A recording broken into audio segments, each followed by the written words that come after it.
Good evening everyone, তোমরা সবাই কেমন আছো? আমার নতুন একটা ব্লগে সবাইকে স্বাগত জানাই। এই ভিডিওটা দিতে 1 মাস দেরি হয়ে গেল ঠিকই, কিন্তু তোমরা দেখো, তোমাদেরও খুব ভালো লাগবে। এই এন্ট্রি গেটটা খুব সুন্দর, আর দেখো চারিদিকটা কি সুন্দর সবুজে মোড়া, চারদিকটা সবুজ আর মাঝখান দিয়ে যাওয়ার জন্য রাস্তাটা। অষ্টমী এবং নবমী দুটো একই দিনে পড়লেও সকালবেলার অষ্টমীর পুজোর যে প্রসাদ সেটা কিন্তু এখনো পর্যন্ত দেওয়া হচ্ছে, আর এই প্রসাদ হিসেবে দেওয়া হচ্ছে পায়েস। তাই আমিও নিয়ে নিলাম, আর খেতে খুব ভালো ছিল। এই প্যান্ডেলটা কিন্তু বাড়ির পাশের প্যান্ডেল। এখানে গতকালও এসেছিলাম, মানে সপ্তমীর দিনও এসেছিলাম, আর আজকেও আমি এখানে চলে এসেছি। বাড়ির সবাই যেখানেই যায় না কেন, ফেরার সময় এখানে ঢুকে তারপর বাড়ি যাই। অষ্টমী এবং নবমী এই দুই লগ্ন একই দিনে হয়ে যাওয়াতে পুজোর একটা দিন আমাদের কাছ থেকে কমে গেল। এবার সেই আবার একটা বছর অপেক্ষা করতে হবে।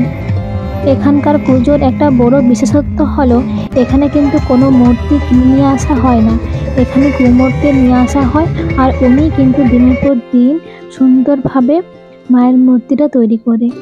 অন্যান্য জায়গাগুলোতে যেমন প্যান্ডেল বা লাইটিংয়ের উপর বেশি ইনভেস্ট করা হয়, কিন্তু আমাদের এখানটাতে প্রতিমা তৈরি করার উপর, যাতে প্রতিমাটা নিখুঁতভাবে হয় সেটার উপর জোর দেওয়া হয়। এখন প্রত্যেকটা মানুষ এতটাই ব্যস্ত যে পাশাপাশি বাড়ি থাকা সত্ত্বেও একে অপরের সঙ্গে দেখা হয় না। পুজো দেখতে এসে যখন তাদের মধ্যে দেখা হচ্ছে, তখন তারা বিভিন্ন বিষয় নিয়ে গল্প করা শুরু করে দিয়েছে। এর মধ্যে কিন্তু আমার মাও আছে। বেশ কিছুক্ষণ পর মা জিজ্ঞেস করছে, ব্রেক ড্যান্সে উঠবি? তো আমি শুনে খুব খুশি, আমি বলছি হ্যাঁ উঠবো। তো মা বলছে যে যা টিকিটটা কেটে নিয়ে আয়। তো টিকিটটা কেটে নিয়ে আসলাম, তারপর ভাইকে বলছি ভাই চল উঠবি, চল, আমি তো একা কীভাবে উঠবো, আমার সঙ্গে তো কোনো একজনকে দরকার।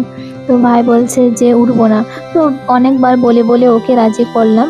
রাজি করানোর পর ও আর আমি উঠে পড়েছি, কিন্তু ভাই খুব ভয় পাচ্ছে, আর ভয় পাওয়ার জন্য কখনো ওঠে না, এবার ওর ফার্স্ট টাইম। তো ওকে বলছি চল চল, কিছু হবে না, আমি আছি। আমার বোন থাকলে কোনো অসুবিধা হতো না, আমি আর বোন দুজন মিলে উঠতাম আর খুব মজা হতো। ব্রেক ড্যান্সটা যখন ঘোরা শুরু হয়ে যাবে তখন তো কোনো ভিডিও নিতে পারবো না, তাই ভাইয়ের একটা বন্ধুকে বলেছিলাম ভিডিও করে দেওয়ার জন্য, কিন্তু কি জানি না কি কারণে ও ভিডিও করে দিতে পারেনি। তো যাই হোক, তারপর খাওয়া দাওয়া করলাম। খাওয়া দাওয়া করার পর ভাইকে জিজ্ঞেস করছি কেমন লাগলো তোর। ভাই বলছে এত জোরে ঘুরছিল, এতটা জোরে কোনোদিন বাইকও চালায়নি। তারপর আমরা বাড়ি চলে এসেছি। এখানে কিন্তু ব্লগটা শেষ করে দিচ্ছি না, এর পরের দিন মানে হচ্ছে দশমীর দিন। এখন বাজে 6:30 বা 7টা এরকম টাইম। আজকে যেখানে যাচ্ছি এটা কিন্তু বাড়ি থেকে বেশ অনেকটা দূরে। জানো তো, আমার পৌরাণিক কাহিনী খুব ভালো লাগে, তার মধ্যে রামায়ণ মহাভারত তো আমার খুবই ভালো লাগে। আমার মতো যাদের যাদের রামায়ণ মহাভারত ভালো লাগে তারা এই থিমটা দেখে মুগ্ধ হয়ে যাবে। ঢুকেই দেখতে পাবে শ্রীকৃষ্ণ তার নিজের রূপ ধারণ করে অর্জুনকে বোঝাচ্ছে যে রণক্ষেত্রে যুদ্ধ করতেই হবে। তারপর দেখতে পাবে যে ভীষ্ম তীরের বিছানায় শুয়ে আছে, যেহেতু তার ইচ্ছা মৃত্যু বরদান পেয়েছে, তাই সে কখনো নিজের ইচ্ছার বিরুদ্ধে সে মৃত্যুবরণ করতে পারবে না। উনি তো প্রতিজ্ঞাবদ্ধ, হস্তিনাপুর চারিদিক থেকে সুরক্ষিত না হলে তিনি কখনো ইচ্ছা মৃত্যু মিটতে পারবে না। তো এর জন্যই উনি হচ্ছে মৃত্যুকে বরণ করে নিয়ে কষ্টকে সহ্য করে উনি এভাবেই আছেন। তারপর এখানে দেখা যাচ্ছে যে কীভাবে এখানে রণক্ষেত্রে অভিমন্যুকে চক্রগৃহের মধ্যে ঢুকিয়ে তাকে সবাই মিলে আটকে দিয়েছে, আর ও ওখান থেকে বেরোতে পারছে না। রণক্ষেত্রে এই যুদ্ধ শুরু হয়েছিল শকুনি মামার আশাঘাতের মধ্য দিয়ে।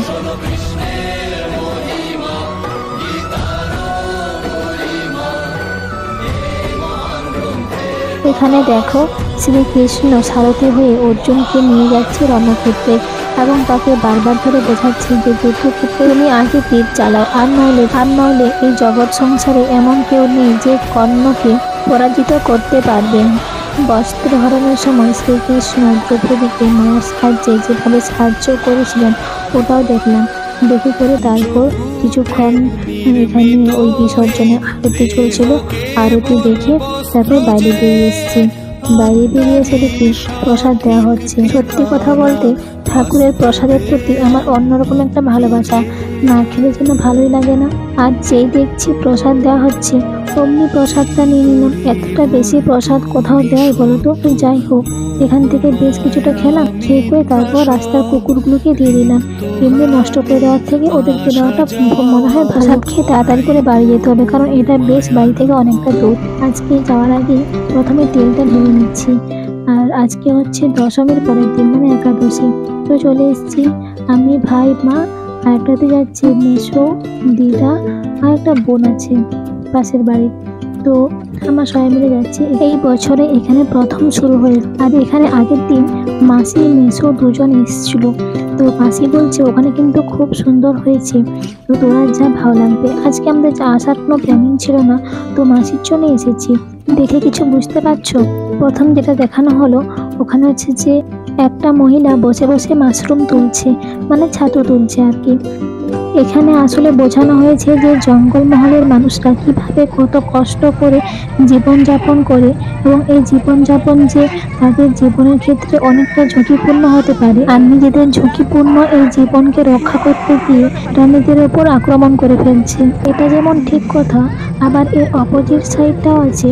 মানুষ নিজেদের স্বার্থে বা নিজেদের বেশি লাভের জন্য জঙ্গলের এই অসহায় প্রাণীগুলোকে কিন্তু ইচ্ছাকৃতভাবে কারণের শক্তি বা বিভিন্ন খারাপ পন্থা অবলম্বন করে এই অসহায় প্রাণীগুলোকে মেরে ফেলছে। তোমরা খবরের কাগজের পাতায় চোখ রাখলে দেখতে পাবে জঙ্গলমহলের বিভিন্ন জায়গায় এই হাতিকে খুন করা বা হাতিকে মেরে ফেলা, এই ব্যাপারটা কিন্তু প্রায় দেখা যাচ্ছে। একটা প্রাণী তার নিজের প্রাণ রক্ষা করার জন্য সে কতটা চিৎকার করে, এটা যেন তোমরা উপলব্ধি করতে পারো। তাই আমি এখানকার সাউন্ডটা অফ করছি না। একটা ভিডিওতে কপিরাইট ওঠার থেকে আমি সমাজকে এই বার্তাটা দিতে চাই যে মানুষ নিজেদের স্বার্থে কোনো প্রাণীকে যেন হত্যা না করে। এই ভিডিওতে আমি 2 দিন ধরে ভয়েস দিয়েছি। দ্বিতীয় দিন যখন ভয়েস দিই তখন আমার গলাটা বসে গিয়েছিল, তাও আমি কষ্ট করে ভয়েসটা দিয়েছি। তোমরা বুঝতে পারলেই হলো, আশা করি তোমরা বুঝতে পারবে। আজকে তাহলে এই পর্যন্ত, দেখাবে পরের একটা ব্লগে। ততক্ষণ তোমরা সুস্থ থেকো, ভালো থেকো, সবাইকে ভালো রেখো, টাটা।